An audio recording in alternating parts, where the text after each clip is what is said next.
Yo, what's going on, guys? Mush back at it with another video. Wanna go over something about Monster Hunter Wilds that is kind of insane given how mixed this PC version has been received, but the commercial success of this game cannot be understated.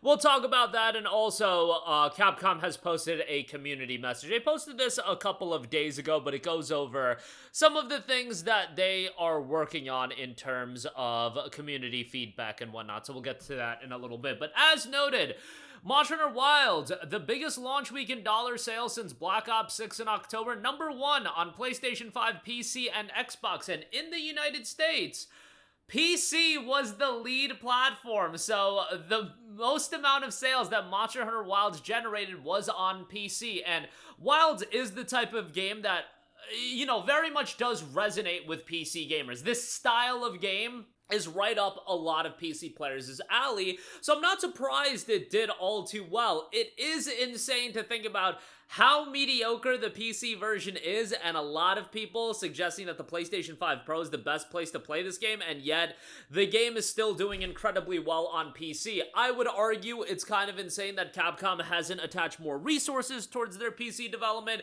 There's also the caveat of it could just be a thing with the engine, and Dragon's Dogma 2 had the same issues in that game ran like an atrocity. Like, let's be real, that game ran like an atrocity as well, and still isn't completely ironed out a year after release. And I don't know if it's ever going to be at a level where people across the board are going to be like, wow, this game runs really, really well. I don't think that's going to be the case. I think people are enjoying the game in spite of the performance issues.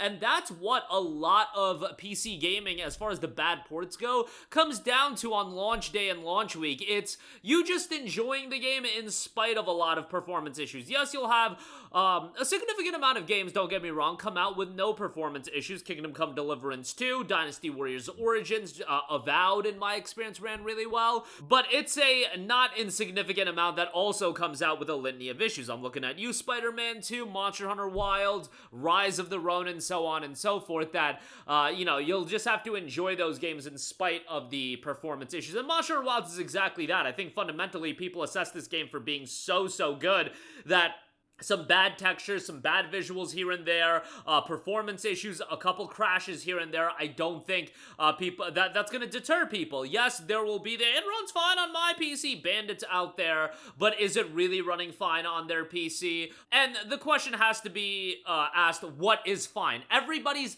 it's running fine is different. To you, 26 frames per second at 720p might be it's running fine. To somebody else, 1080p or 1440p but being locked to 60 FPS isn't fine. It's all subjective in terms of how you assess that, so there's a lot of layers to it, but it is kind of insane that the game is still the lead platform. And again, I feel like it's successful in spite of it being a bad PC version or a mediocre PC version, however you want to assess it.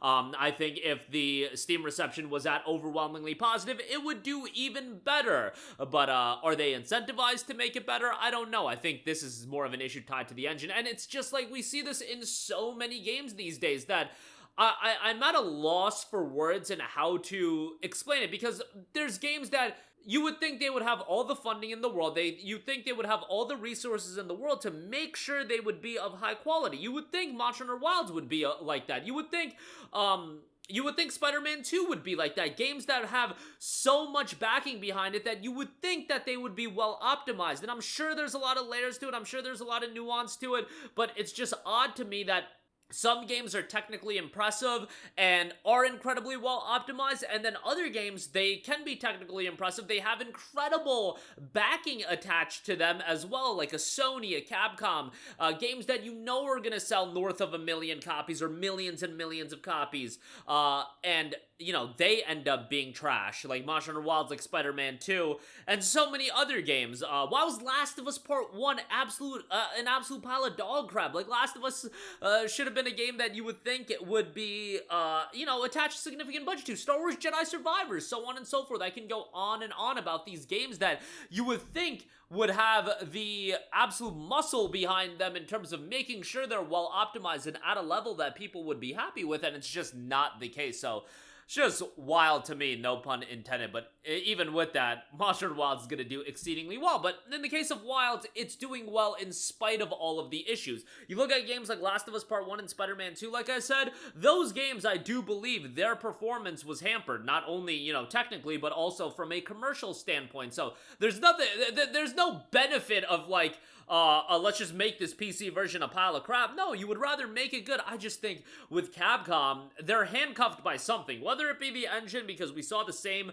nonsense with Dragon's Dogma 2. I don't know. I'm not a game developer. I'm not doing these ports, so I can't break it down at that level, but nonetheless, it is the lead platform as far as commercial numbers go, and that's pretty impressive in the US, and who knows how it is worldwide, but nevertheless, Capcom also did put out a community post thanking everybody for the launch milestones. First up, let's celebrate some cool milestones. We wanted to share our immense gratitude for your support during launch week. Seriously, thank you all so much. Thanks to you, the Steam community, Monster Hunter Wilds became Capcom's most successful PC launch to date, with a truly massive concurrent player count of 1.384 million concurrent players, putting the game in Steam's top 5 games of all time for concurrent players.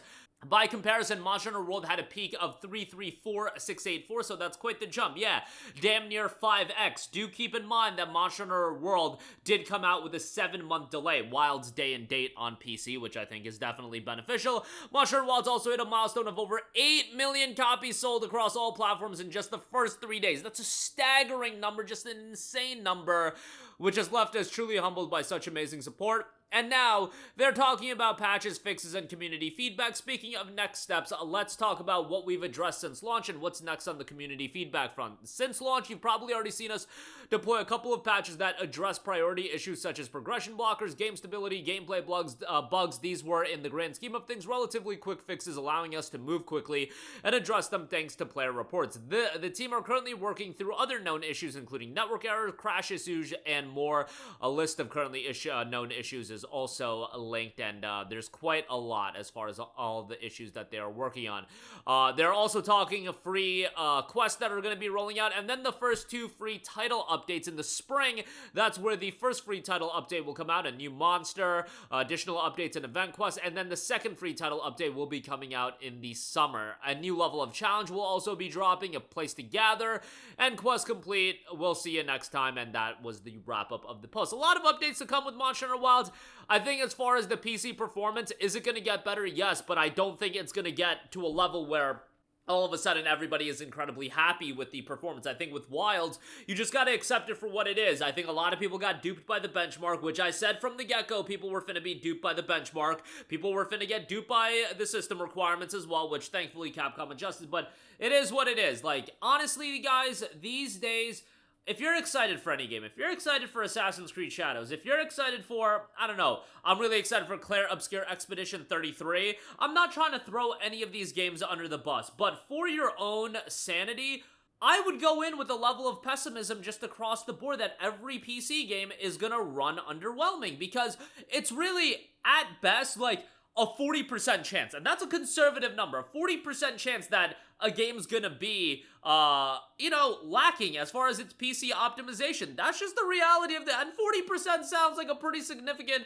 portion of games, but you look at the major releases, I feel like it's around 40 to 50% of the games that have come out this year have been pretty mediocre in terms of the big releases. Again, we pointed out 3, Wilds, Rise of Ronin, and Spider-Man 2. Final Fantasy VII Rebirth had some issues as well, and like I said in previous videos, Pirate effing Yakuza had regular crashes for me. Like, think about that for a second. It is just so widespread at this point, and, it is what it is. Does it make it deterring to get into PC gaming? For some people, absolutely. For other people, not as much, but let's not get down that diatribe right now. But that'll do it for me. Let me know all of your thoughts, and if you do want to check out Monster Hunter Wilds for yourself, our boys at Green Man Gaming do have the game heavily discounted, so check it out there. That'll do it for me. Let me know all of your thoughts in the comments section down below. As always, thanks for watching, and I will catch you guys in the next one. Peace out.